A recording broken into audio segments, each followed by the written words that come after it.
Hey everyone, Mark the Movie Man here. It is the final cut. Appreciate you joining us today for a film called Judas Ghost. Now, it's a play off of the term Judas Goat, and Google that if you will. But in any case, we get the story of a group of ghost finders who go to what they think is going to be a standard haunting at an old village hall, but they soon come to find out that things are a lot worse than they were first led to believe, and we see how these ghost finders try to deal with the evil spirit that has taken possession of this hall and is trying to take them out one by one. Meanwhile, there is also conflict within their group as one person isn't quite who they appear to be, and we see how in Judas Ghost these ghost finders try to battle both the internal conflicts as well as the deadly spirits outside.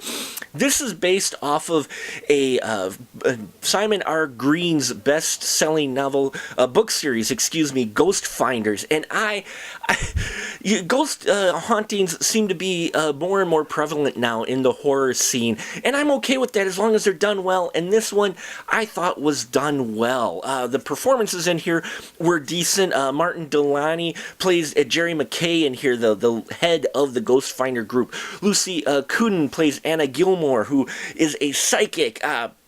And plus, you got a couple other great characters in here, and I enjoyed their characters. A great dynamic, a little stereotypical from what we've seen, from other groups of ghost finders.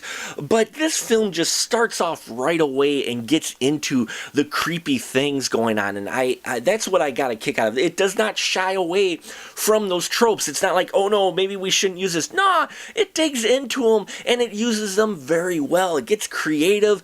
There's a great mixture in here as well of some of the occult things that they got going on. They got technology as well to measure like temperature and energy readings, but at the same time they're making an ancient circle of protection spell around their technology along with old school salt to help protect them from the evil demons that are trying to take them over and kill them, basically. And I love that mixture. I've always loved when they mix old and new, and they do it very well. And here it made sense, especially within the context of this group. Really, it does not hesitate to use some of the things we've seen in the past. Now, the sound design in here is really good, and they do this thing with the door in the building for the set that they built, which I thought was great. The door's in one place and then it's another. It was a great, simple effect that helped keep things unbalanced and unnerved, not only for the characters in the movie, but for the viewer as well. And then, when we do start to see more creepy things and Ghost manifest itself, really ugly looking, creepy, scary guy.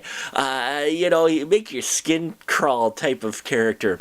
Now, again, the script itself, the story we have seen before as far as a haunting goes, but what keeps you interested is a little bit of the different changes they make, a little bit of the quirks or the tweaks that they make to this script and these characters, and the fact that it just goes right into all of this, stuff that normally some haunting films ease you in.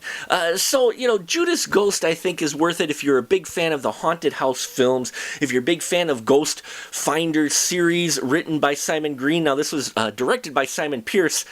Simon and Simon. Flashback to old school TV. And both work very well together with this material.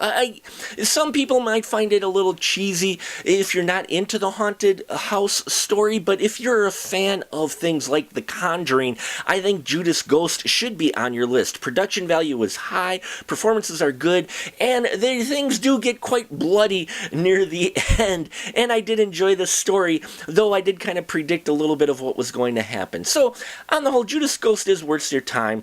But if you're not a big fan of those haunted house type films and some of those tropes that you've seen, then you may want to skip this film. Thank you so much for listening and watching. I appreciate your support. Please subscribe if you haven't. We're so close to 1,000 subscribers, trying to hit 1K by July, and I can only do that with your help. I appreciate every single one of you, and as always, keep that ticket stub.